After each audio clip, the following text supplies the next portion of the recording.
Okay, cool. I just wanted to make sure that I'm recording this to post later. So good morning, guys. How's it going? Hanging in there, I hope. Uh, been interesting week, but hope you're getting stuff done and hanging in. And yeah, today we're gonna start the cycads, but we're not gonna finish them today. I looked at the lecture yesterday and I realized that it covers a lot of material, and so we're going to split this up into two lectures on the cycads. I know next class there is something on the syllabus about the next assignment, which I think would be on ferns. Um, so still for right now, still plan on us having an assignment that day. Again, I don't yet know if it's going to be an in-class assignment or an assignment that you do more like a homework assignment and turn it in to me through Blackboard. I'm still figuring that out. Um, but you'll be ready to take a Fern assignment on Tuesday anyways, because you guys have your lab exam tomorrow. And so you'll have brushed up on that material anyways. Um, yeah. So also let me know how that goes tomorrow. I'm still trying to figure out what the best format could be for me to use for exams. So yeah, let me know how that goes tomorrow. I'm gonna see really quick before I get started if I can do this. Oh, I can't do that. Well, that's okay. I was gonna try to split this on two monitors, but it's okay. I don't need to do that. One other thing I wanted to ask you guys is, so right now you can see the PowerPoint lecture slide, right? You guys see the lecture slide? Yeah? Okay. Great. Thank you. So can you see my cursor? Like when I'm right now, I'm squiggling. Oh, you can see my cursor? Okay. Yep. Okay. Everyone says they can see my cursor. I realized that after I watched the recording of last class. So what that means is I probably won't annotate as much, um, because you guys can actually. Oh, well, okay, Ashley, if you really want me to, I mean, I'll annotate a little bit, but it's helpful to me to know that I can actually like, ooh, I can just circle cycads here and you guys can actually see the cursor. That's helpful to me. I did not know that when I did this last time. Okay, so like I said, we're gonna start the cycads today. We started the seed plants or overview of the seed plants last class, and but we won't finish the cycads today. We'll get into them a little bit and then we'll finish them up next week. Okay, so let's go ahead and get started. Oh, is there any other? Oh, yeah. Another question is when this might be a stupid question, but when the PowerPoint is showing, you guys can see me also, right? Like you can see the PowerPoint slide and me. Okay. I thought that was the case, but I just wanted to double check. It's hard for me to tell on my end what you guys can see. All right. Good. All right, so let's get started with the cycads. Yeah, so obviously last class we talked about the ovule, and today we're going to start discussing the gymnosperms, which are seed plants. In particular, we're going to talk about the cycads today. And I always like to get oriented, so we're moved into the seed plants. We're talking about the gymnosperms. Today and next class, we'll talk about cycads. Then we'll talk about ginkgo and the conifers. So cycads are in the phylum Cycadophyta.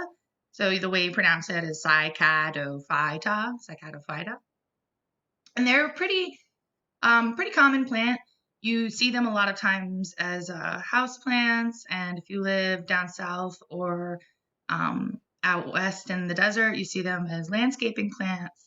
If you live in the Caribbean or South America, you've probably seen them down there. I've seen them in Florida, so they're a relatively common plant in some places. And the name cycad comes from the Greek koikos, which is an interesting derivative of how we say cycad, but it comes from this like cycas sound, which means palm. But I should point out Oh, well, yeah, which means palm. And that's because they kind of look like a palm tree. And the Cycadophyta phylum is named for the large genus within that phylum, which is cycads. But I should note that even though the word comes from a word that means palm, cycads are not a palm. Palms come millions of years later. In the So the cycads are not palms. Cycads are cycads, but they look like a palm, but they don't make like coconuts or anything like that. It's a relatively small group. There are about 9 genera and about 300 species, so pretty small. And a lot of them are actually, unfortunately, facing extinction because of these different reasons. So cycads take a really long time to reproduce. They also often get their seeds eaten, so and used and harvested for other purposes, so they're not like put back into the ground. I guess it's interesting, seed predation. I'll have to look back on my notes about that, because normally if a seed is eaten, it doesn't mean that it doesn't go on to become a seed later, but maybe I think this might pertain to, I have to look into that, why I have seed predation there. Habitat destruction is another reason. And then sometimes the certain governments have actually removed cycads because they are poisonous to certain animals.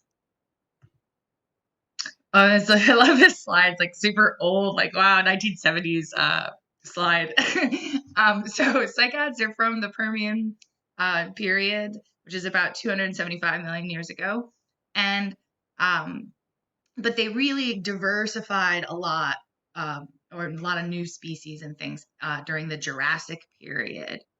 So it's kind of cool because these cycads are actually plants that the dinosaurs ate. So for your herbaceous dinosaur, I guess you wouldn't say herbaceous dinosaur, herbivore dinosaurs, they would actually eat cycads. So that's kind of cool. It's like Dr. Casper always used to point out, like, it's plants the dinosaurs ate. And this image here, of course, here, I'll just to make Ashley happy. This guy here, look at him. I mean, come on, that's such a funny slide. All right, sorry. Yeah, so dinosaurs ate cycads. That's kind of cool.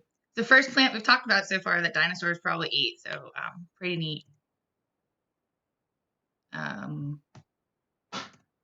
if you hear a banging, if you hear a banging noise at any time during this, it's my heat. My heat. I live in an old Brooklyn building. It has like super old radiator heat, and there's a radiator right here to my right. So if you hear like a bang, bang, bang, sorry about that. It's just the heat. I have no control over it. Okay, so back to cycads. So they used to be worldwide. They used to be found everywhere. And now they're only found in the tropical and subtropical regions. So this map, all the red areas are where cycads occur naturally. And there is one species that is native to the U.S. In Florida, which is the Zamia floridana. But I should mention, I think I've said this before in class, like about the words like native versus not native in terms of plants. There may have been lots of cycads, obviously, here one time since they used to be found worldwide. And so we'll say since the 1700s, there's only one naturally occurring cycad in the U.S., right? Because native versus non-native is a construct created by a time point by humans. So just want to point that out there. Okay, yes, and so I said they're very important as a landscape or houseplant. So I've seen them used a lot at hotels and malls and big places like that. I think trying to think if I've seen them around. There are some that can, yeah. I don't think I've seen any around campus, but maybe inside. I know the at the Rutgers Bio Lab they have one. Yep, this is just showing it that, and these guys here, which are being sold for retail, to probably hotels or something. These guys are massive, so very cool plant to have if you want to really add a big statement piece to the hotel facade or something like that, or your house. So like all of the plants that are vascular, sporophyte generation in cycads is dominant and long-lived, and obviously has true root stems and leaves.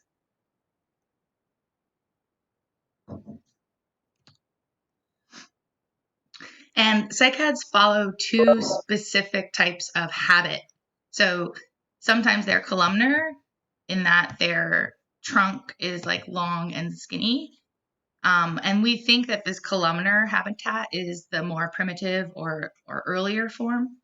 And then sometimes it's bulbous, which means it's kind of like a very short, stocky, condensed stem that might continue underground. So these are the two habits, columnar and bulbous. Okay, how do I get out of annotate? There we go. Okay.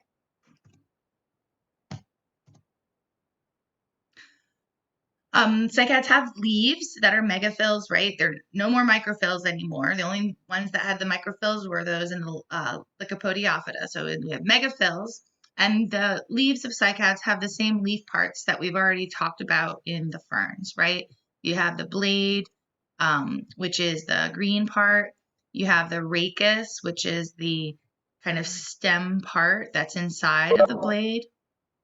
And you have the petiole, which is basically the thing you would hold if you were playing with the leaf, right? The little stalk at the bottom, the leaf stem, as it were. And cycads have a lot of different forms in their leaves, depending on what species you're looking at. But all of the forms have typically the same shape. So does anyone remember how we can talk about like describing how a leaf looks, like simple versus compound and other types of shapes. So looking at these cycads, how would you describe them? Pinnate, yes. Yes, pinnately compound. How many times pinnately compound?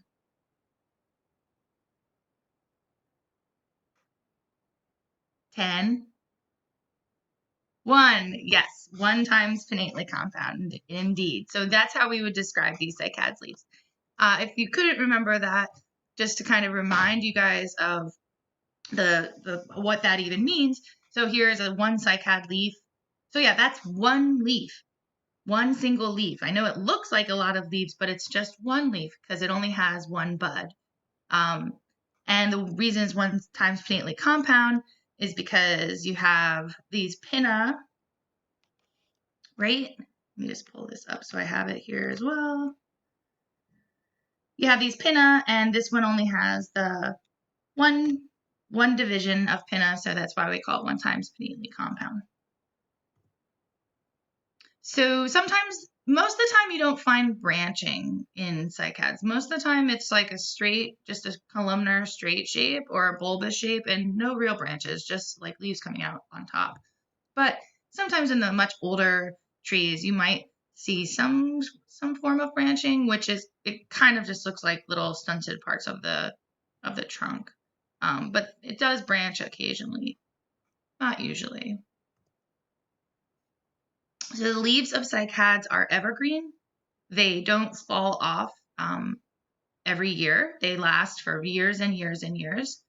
And eventually, though, as the cycad grows, whether it's columnar or bulbous, the new leaves are going to be made at the top.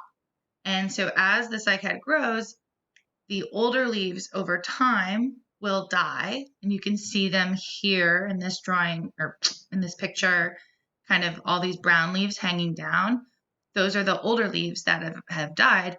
And when those leaves fall off of the tree, they leave this kind of almost like an armor on the trunk of the tree. So on here, here I'll annotate. So like each of these things, this thing, this thing, right? All of these different things, this thing here. were where a leaf had been attached, and that now that leaf isn't there anymore. It almost kind of forms this, like I said, like an armor. It makes the trunk of the tree really, really hard. Sometimes the leaf bases that are gone almost are like spiky. So it serves as a type of protection, and kind of makes sense because if you were getting eaten by a dinosaur, which some of these were, it would be good to have, they didn't want to be getting eaten by a dinosaur, so maybe this way it prevented dinosaurs from eating like the whole trunk and maybe just eating the leaves.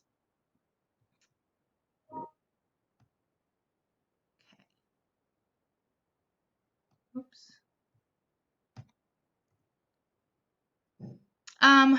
So the roots are a taproot system. What that means is the roots grow kind of straight down and not spread out. So they go like just straight down like a carrot is a good way. A carrot is a type of a taproot.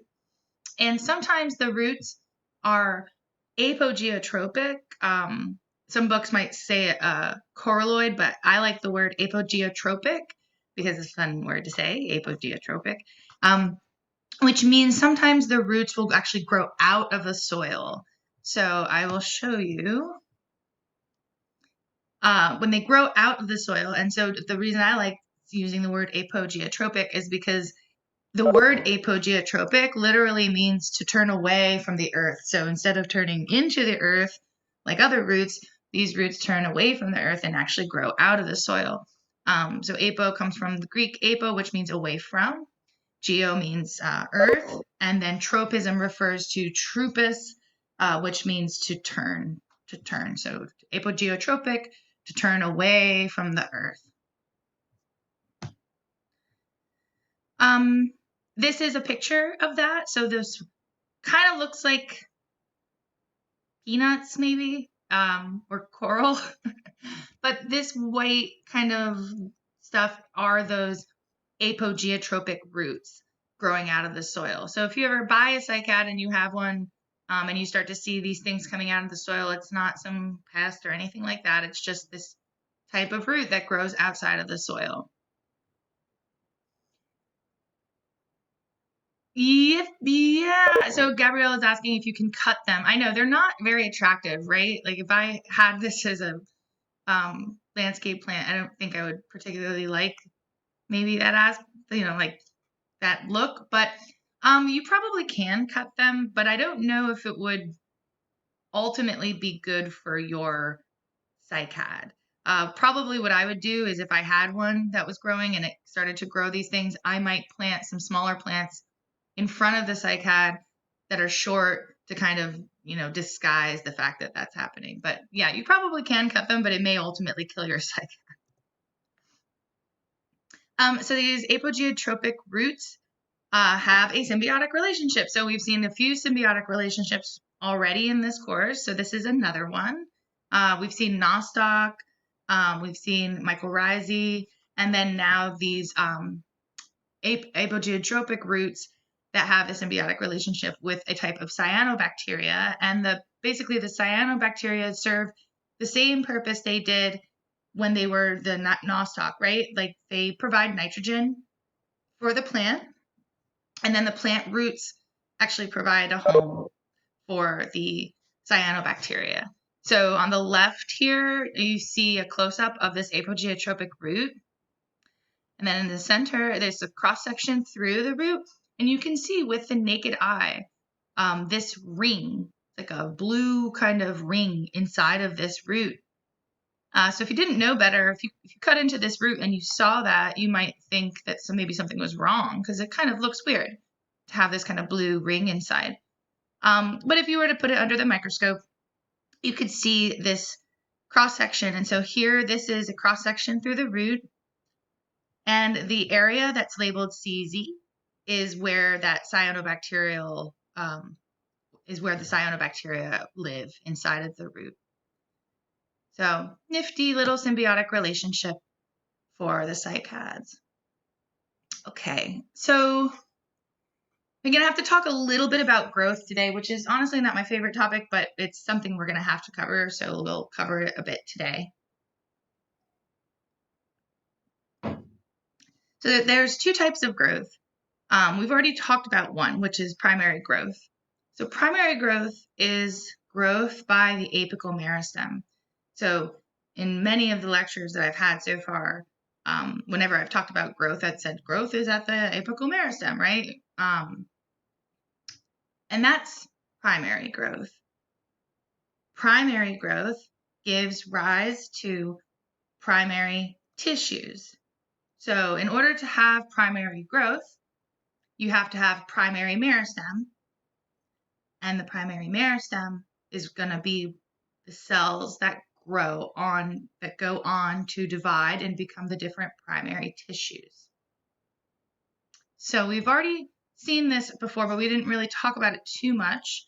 But we did talk about this way back in lecture 4. So here's a nice schematic to kind of organize this. So you have apical meristems, right? And there are 3 types of primary meristems that the apical meristem, so you have the apical meristem. The apical meristem is when I've drawn before, actually here, this might be a good way to use. So before in lecture, I think I've done this on the whiteboard. So like if this was a plant, right? And this is the top of the plant here, and this is the bottom of the plant here, like where the roots are going to be. Both of these things, like the top and the bottom, are an apex. So each of them would have an apical meristem, one at the top and one at the bottom. The apical meristem can grow and divide into these other types of meristems, which are in the primary meristems, the protoderm, the ground meristem, and the procambium. And those primary meristems are going to be what go on to grow into the primary tissues. So if, for example, if the apical meristem divides and becomes protoderm, right, then that protoderm tissue can only make one type of tissue now. Like, so when you go from apical meristem to one of these primary meristems, the tissue that's going to be created is kind of already determined. So if apical meristem grows into protoderm, that protoderm will further divide into the epidermis. If the apical meristem divides and becomes ground meristem, then it can become these ground tissues, etc. So my point is, at the top, for example, at the top of this little stick that I drew, this is the top of the plant. As the apical meristems divide, they're going to be dividing, the apical meristem is going to be dividing and creating all 3 of these tissues. So think about that. So you have like growth going upward. You have to have all of the different types of tissues, right? You have to have an epidermis. You have to have that ground tissue. And you have to have vascular tissue.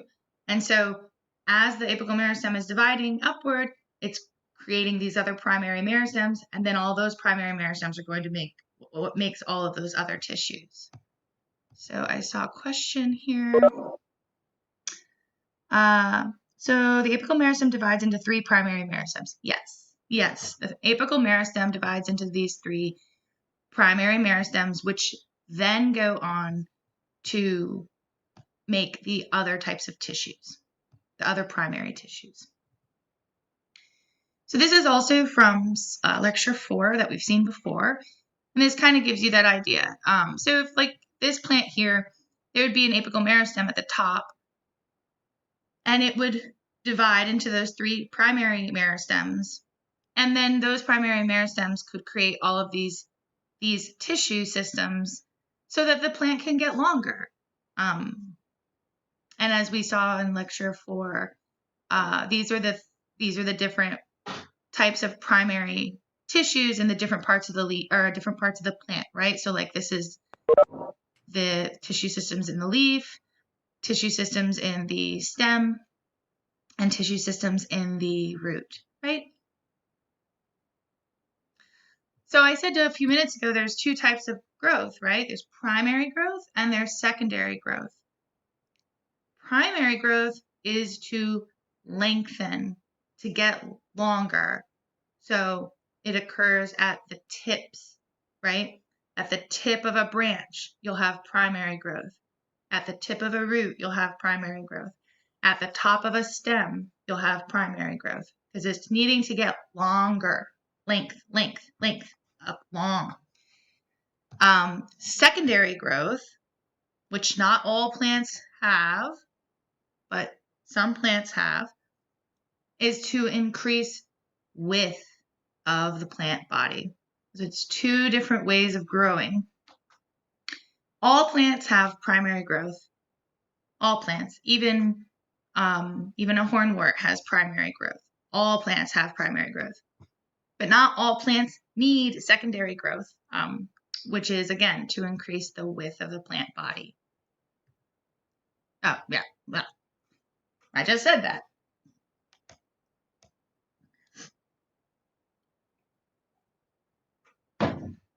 Yes. So we just talked about what causes primary growth. Obviously, we have to talk about what causes secondary growth. So if you have primary growth is by the primary meristems, right? Secondary growth is by these, primary growth is by apical meristems. Primary growth is by meristems at the tip. Secondary growth is by, that's my door of the building, yeah. Secondary growth is by lateral meristems, and we're going to get into what that means. I don't know if you can hear that. Somebody is getting there. Oh, it's the mailman. The mailman's here. I had a question here. Wouldn't secondary growth be more beneficial evolutionarily? Asked Gabriella. So yes and no. In some cases, it is better to be wide and thick. And in some cases, growing the tissues that would require you to be thicker and wider might be too much of a burden because maybe you don't have a lot of resources. So, for example, if you're a liverwort or a hornwort living on a tree branch, you don't necessarily have a lot of resources there, and you can do your entire life cycle without ever needing to have secondary growth occur. So in that case, having secondary growth wouldn't be evolutionarily advantageous. Maybe if the liverwort went on to do secondary growth, it wouldn't have enough resources available to like make egg and sperm. So it depends. But yes, there's definitely an advantage in the plant world for being thicker and wider. However, it requires more resources. Good question, though. So secondary growth is bilateral, not apical, lateral meristems, and there are two. There are two lateral meristems. There's the vascular cambium and the cork cambium. The vascular cambium gives rise to secondary xylem and secondary phloem, which we'll talk about in a little bit. And cork cambium gives rise to cork and phloderm, which we'll also see. We'll see examples of this on subsequent slides. Cork, another word for cork is phloem. So sometimes you might see the word phloem in the textbook or in lab material, but phloem and cork are the same thing. Ooh, okay, a question came up. Is cork wood? No, cork is not wood. We will talk a lot more about that later, but actually secondary xylem is wood. I know. We'll get there. But no, cork is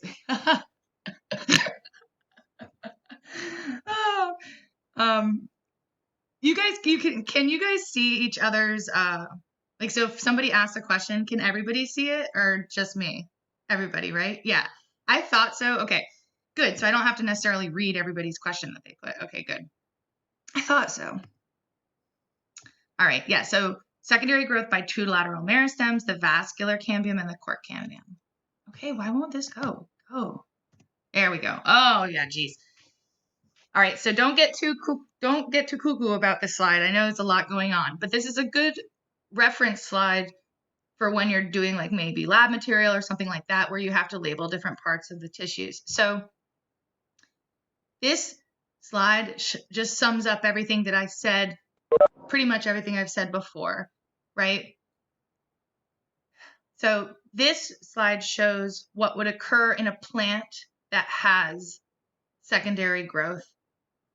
The plant would have also had an apical meristem. Remember, because all plants do primary growth. So you would have had an apical meristem that divided into these 3 primary meristems, which each went on to divide and make these primary tissues.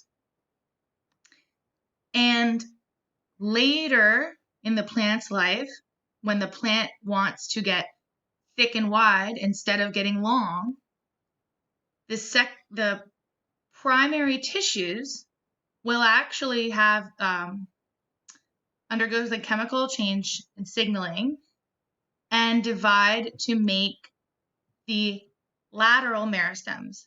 So the cortex tissues later on in this plant's life will divide to make the cork cambium. And don't worry too much about that. I don't care if you know that the cortex leads to this and if these things lead to this. The point is I just want you to know that the lateral meristems, I can't draw a straight line, are produced by primary tissues. The lateral meristems are produced by primary tissues. I don't care if you know which primary tissues produce them, but I just want you to know what where they come from, how we get them, rather.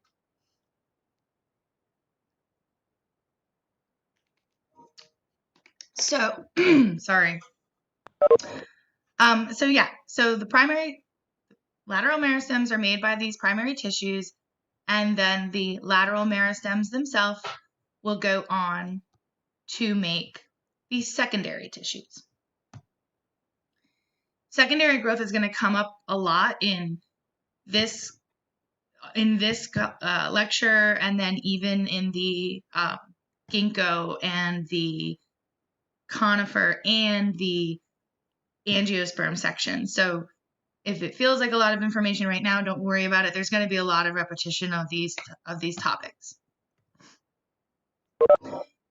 Just this next bit gives you a kind of sense of like what it looks like in the plant as versus this crazy slide. Oh, and sometimes you'll see this word periderm. Periderm means it's a collective term for the cork, cambium, cork, and phyloderm. So if you ever see the word periderm, it's referring to all 3 of those things. Okay. So let's walk through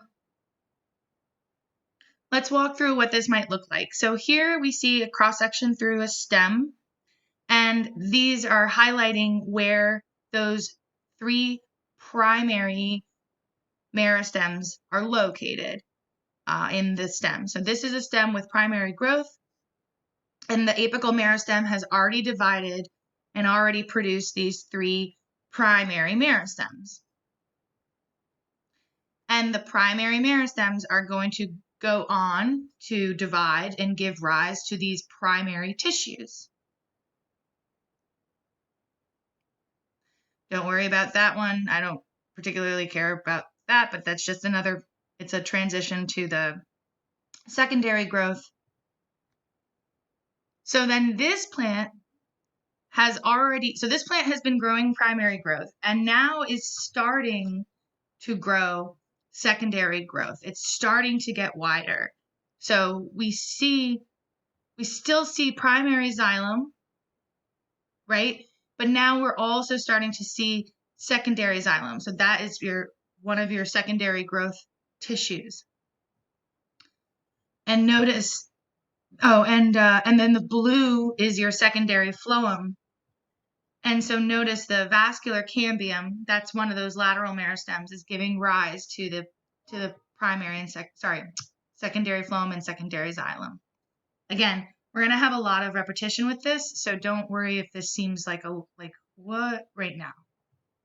I just want you to see what it looks like. And so this plant, now it's older, now we're starting to see like the bark and stuff on the outside.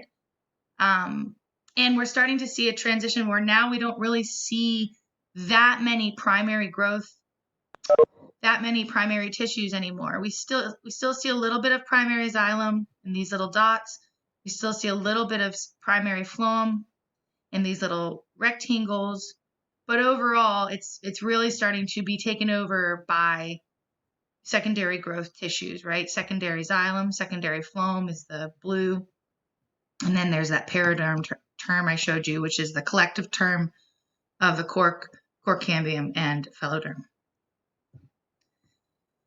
And then eventually, when the plant gets older and real wide, you won't actually have any primary growth tissues visible in those parts. So, for example, if you were to cut down a really old tree that had a really wide trunk, you were to cut that down and look at the cell structure, you wouldn't see primary xylem and primary phloem. You wouldn't see epidermis. You wouldn't see cortex anymore. You would only see secondary growth tissues, secondary xylem, secondary phloem, and then that periderm. But this is a similar thing. Remember when we talked before, what was that? When we're going from like tadpole to frog, like how there's stages, like it's not just like you have a tadpole and then frog, right? There's like, you have these transitional times. That's the point of this, is that at first you have just these primary growth. So if you were to cut into something that was young, you would only see primary growth tissues because that's all that has grown so far. If you were to cut into it maybe when it was a little bit older, you would maybe see both primary and secondary growth tissues. And then when it was really old, if you cut into it, you would only see secondary growth tissues. So I had a question here from Connor. So the rings of the tree, secondary growth of it over the years. Yeah, they are. And we'll learn about that later when we talk, I think, about the conifers. But yes, the rings in the tree are the secondary xylem growth of each year. Yep. Okay. All right, so let's move on from here. Let's see what else I got coming up. Oh yeah, okay. So back to cycads, right? So cycads do have secondary growth, but it's limited.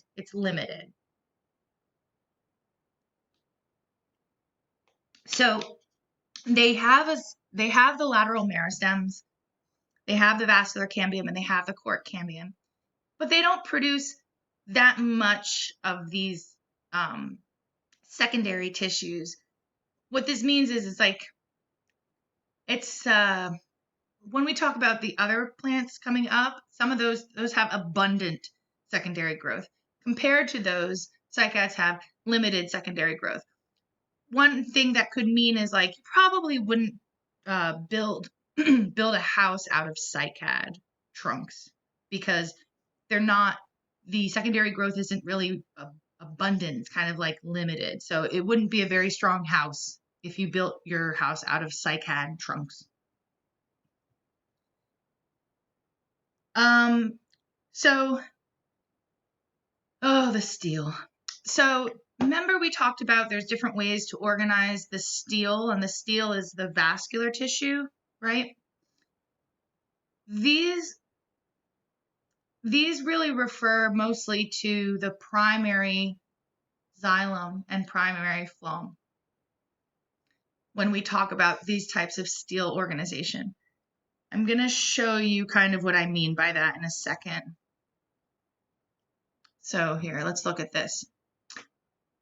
So in stems where primary growth is occurring, cycads have a eustele like siphonostele. So what does that mean?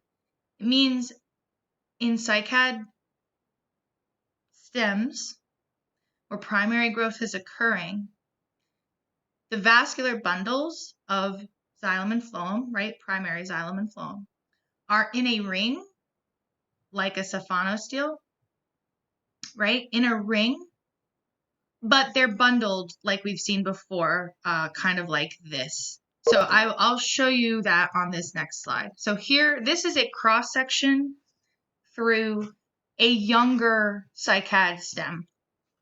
So what do we see? We see in the middle here, this ring is all the vascular tissue. See the central pith inside? So anytime you have a ring with a pith inside, we always say that that's a siphonosteal arrangement. See, ring with a pith inside.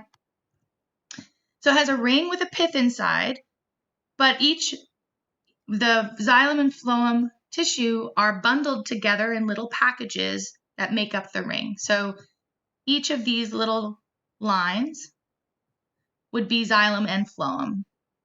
See, vascular bundle. So xylem and phloem, xylem and phloem, xylem and phloem. So they're bundled together and all the bundles make up a ring. So this is a cross-section through a young cycad. One thing that you can tell when you're looking at a cross-section through a young cycad is you see these what are called girdling leaf traces. So we've talked about leaf traces before when we learned about the megaphyll versus the microphyll. Here, because of how the cycad leaves grow, the leaf traces look really funky in the young stems if you were to do a cross section. And they almost kind of make this weird, like, it's all kind of random. You can see like here, there's just a little piece of it, little piece of it, little piece of it. And that's because of how the cycad leaves grow off the stem, which eventually form that armor, right? So you can see here, armor of leaf bases. So those are all the old leaf bases from the past. But what I should point out here, so this is a younger stem, right? Younger stem. Here's an, oops, wow, it did it for me. Here is an older stem of a cycad. So we do see secondary growth tissues, but they're limited. So here we can see those rings that we just talked about, right? Secondary xylem rings, 1 year, 2 year, 3 year. And the periderm, which is the cork, cambium, and phelloderm, the secondary growth tissues. Okay, whoa, why does it do that? Stop doing that. All right, so any questions about, oh, we do have a question. So the rings tell the age just like in other trees. It does. The only thing that I would caution is, remember, when you're counting the age of a plant using these secondary growth structures, like those rings, it's only counting the years that that plant was producing secondary growth. So, for example, if you have a plant that it takes 10 years to grow secondary growth meristems, then if you chopped it down when it was 20 years old, you would say, oh, look, this tree was 10 years old. Well, no, this tree has been making secondary growth tissues for 10 years, but it had to live 10 years before it could even make those. So, technically it's like 20 years. But normally when people use tree rings to count how old a tree is, they're looking for, like very old trees. So, 5, 10 years or even 2 years that it took to grow secondary growth doesn't usually really matter. Also dendrochronologists, yes, dendrochronologist. I'll write the word down. I think I can spell it. Dendrochronologist. Dendrochronologist is a name of a person. This is a profession. Is a person whose job it is to actually age trees by counting rings. And if you were to become a dendrochronologist, you would know a lot about trees. And so if you were counting the rings inside of a tree, you would know what species of tree you're talking about, and you would know how many years it takes that tree typically to start making secondary growth tissue. So yes, long answer to a short question. Yeah. Now all of you will go on to become dendrochronologists. I know it. Okay. So that was the secondary intro to secondary growth. Now do we want to do, let's just see.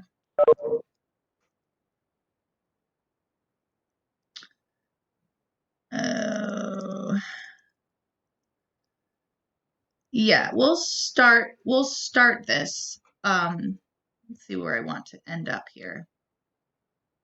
We'll end there. Yeah, we'll stop there to right there. Okay. So we'll talk a little. Oh wait. So wait, leaf traces later become armor of leaf bases. No, here. So you have to think of it like, how's the best way to describe this? All right, I know what I'll do. I'll draw because I'm very good at it. So here is a cycad plant growing, right? And remember, it grows leaves. The leaves always come from the top, but like, let's say it's been growing a long time, right? So it grew, oh my gosh, it grew leaves here. Here's a leaf. Oh, yeah. Here's a leaf. Here's a leaf. Whatever. Here's a leaf. Here's a leaf, right? And so, but the stem's a little thick, right? So like, let's make the stem a little bit thicker. But the vascular tissue of the leaves would have had to go like into the stem as well. So similar to how you see here. And then look, I'll change color. So if you were to do a cross section through this stem, right? The leaf traces are where the vascular tissue from the stem went into the leaf. So the leaf trace for, let's do this. The leaf trace for this leaf would be like this, that, like, see how this is the leaf coming out of the stem. So the vascular tissue, that might look like, that leaf trace might look something like this leaf trace here. But this leaf trace is going to be, this is an older leaf, so it might look more like this because it's below the newer leaf. And then this leaf down here, it might even look weirder. It might look like something like that. So the leaf traces are where the vascular tissue from the stem entered the leaf when you're looking in a cross section. The armor of bases are what remains of the leaf stem on the outside of the tree when the leaf dies. So let's see, if this leaf here dies, right, then it's going to leave a little bump on the outside of the trunk. This leaf here dies, it's going to leave a little bump on the outside of the trunk. And so all the leaves over time leave these many, many, many, many bumps on the outside of the trunk, which are just the leftover of the petiole.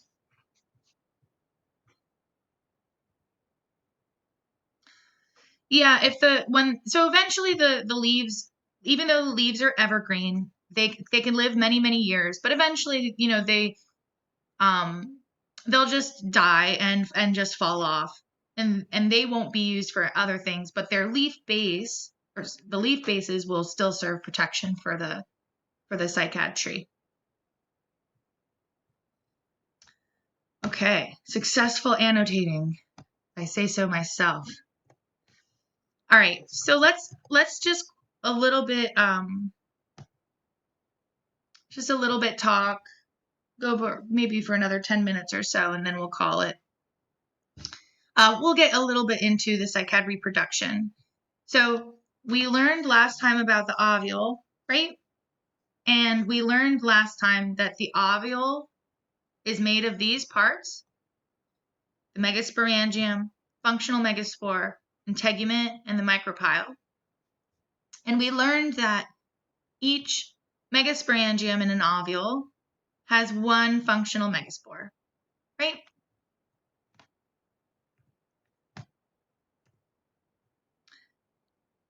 So this is where the female, for cycad reproduction, the female sex organs are ovules,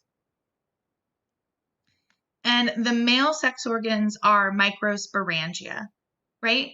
So, and like we've seen before, microsporangia produce microspores. Just see here. Yeah, so this is a close-up of a bunch of microsporangia that kind of look like little Pac-Mans. And so each of these little Pac-Mans is a microsporangium, and all of these microsporangia will produce microspores. So both the ovules, so in cycads, the ovules and the microsporangia are attached to special leaves that we've already talked about before, megasporophyll and microsporophyll. These are terms that we originally saw in the Celagenella lab, right? Or lecture. So the ovules are attached to the megasporophylls, and the microsporangia are attached to microsporophylls. So for the megasporophylls are sometimes arranged in a strobolus, and sometimes they're not. And it depends on the cycad species. So you have megasporophyll with ovules on it. Some species have megasporophylls in a strobolus. Some species don't have megasporophylls in a strobolus. However, microsporophylls and cycads are always arranged in a strobolus. Always. Always, always, always, always, always. So if you're walking through the forest and you see a cycad and it has strobolus, you could be, if you say that it's probably has microsporophyll, like if you think it probably has the male sex organs, you're most likely correct. But some species will have megasporophylls in a strobolus too. This is more clear with pictures. Let's look at pictures. So remember, so a strobolus is a structure that we saw originally in the lycopod section. And a strobolus has a stem, leaves, and sporangia. If the sporangia are megasporangia, then the leaves they're attached to are megasporophylls. If the sporangia are microsporangia, then the leaves they're attached to are microsporophylls. But regardless, a strobolus is a stem, leaves, and then strobolus are, yeah, they are big. The cycad strobolus are very, very big and actually very, very beautiful depending on the species you're looking at. So that's a nice way to lead into this next slide. There's tons of diversity and variation in cycad strobili. They can be all these different colors. Some of them are they're just very interesting. I could see a botanist be very happy spending their life looking at all the different strobili of cycads because they're very beautiful.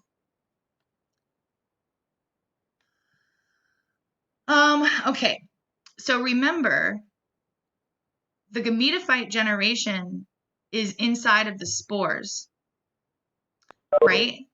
The gametophyte generation is inside of the spores. So the strobolus can be really big. There you go. Yeah, the strobolus could be really, really big, and then the strobolus will have lots and lots of sporangia on it. But the actual spores themselves, right, relatively small. And plus, now we're in the seed plants too, so there's all new stuff. Let me put this. How do I move this? Okay. Sorry, I'm still learning like how to do everything on this. All right. So all cycads are strictly dioecious, which is a term maybe you don't remember, but remember dioecious is two houses. So all cycads have male plants and female plants, right? Two houses, different individuals bearing the different sex organs. The female plants have the megasporophylls, and as I said before, sometimes those are arranged in a strobilus, but sometimes they're not. Sometimes they're arranged in what we call a crown of fertile leaves, which again, pictures do a better job than these words. So here's two different female plants of two different cycad species. This female plant, her megasporophylls are arranged in a strobilus. This female plant from this other species has her megasporophylls arranged in a crown of fertile leaves. So this is an example of a female. So if we were to take this strobilus off of this female plant and look at it, this is what it would look like. So here is, remember, there's three parts of a strobilus: stem, leaves, and sporangia. So here's the stem. These kind of funky things that look almost, I don't know what they look like. These little weird pieces, those are actually leaves. Those are actually highly modified leaves. So you see here, megasporophyll. Each of these little things is a leaf, and each of these little things would have had on it the female reproductive organs, which in the case of the cycads, because it's a seed plant, are ovules. So each of these, so this is a strobilus. Each of these brownish things are leaves, and ovules are attached to each of these brownish things, which are leaves.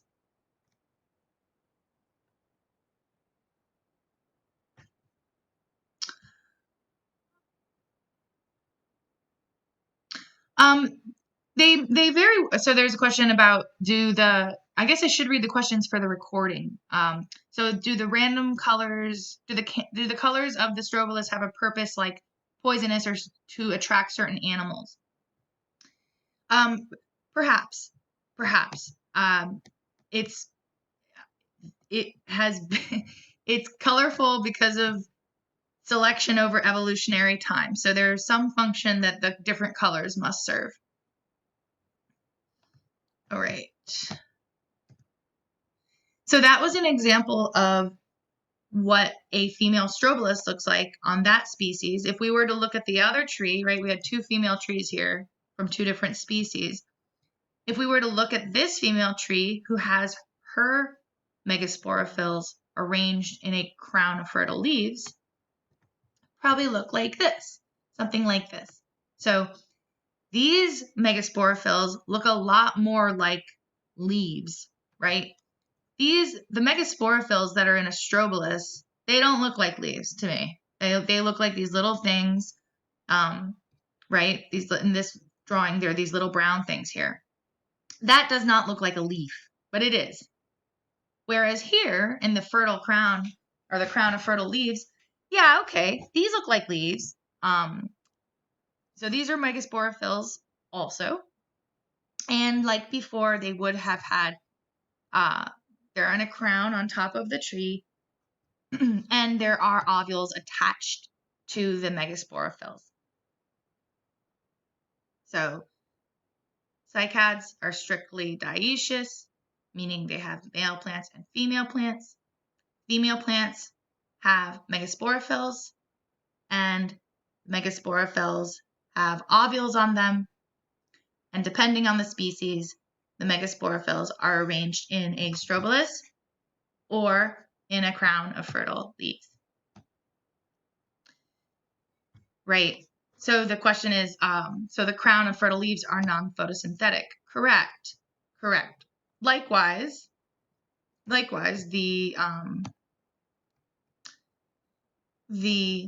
megasporophylls on the strobilus are also non-photosynthetic. Correct. Because you got to keep in mind, these leaves are leaves, but their function is to bear ovules. So they're already doing a job, and their job is to bear ovules, and they don't have to also do photosynthesis. There's other leaves to do that. I think there was another question. Although they are kind of organized, it's not a strobilus. Correct. So this is organized, but it's not a strobilus because it's not leaves attached on a stem. It's leaves attached kind of like this. So that's why we say it's a crown of fertile leaves, because they're attached kind of like this, not like doop, doop, doop, doop, right? There's no stem, central stem. We only talked about the female parts of the cycad, but since they are dioecious, where would the male parts be? Well, we're getting to that right now, and then we're probably going to finish up for today. Yes, here. So those are where the female parts are.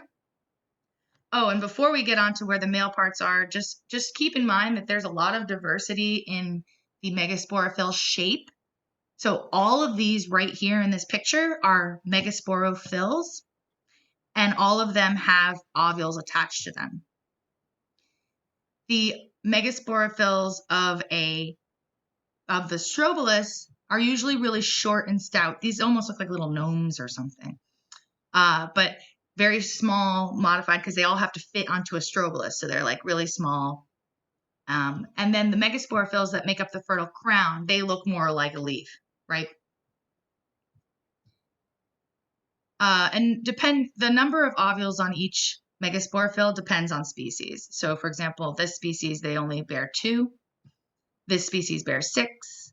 This species looks like usually 6 too, but 1 is missing, right?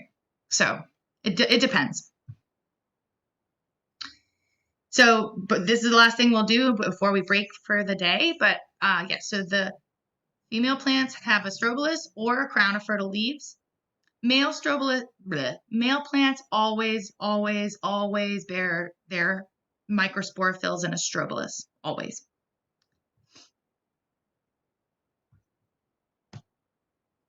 So here on the left, this is a male. So this is a male plant with a strobilus coming out of the top. And the strobilus, again, is a stem with leaves. And because it's a male plant, microsporangia. Here is a strobilus taken off the plant with all of the leaves.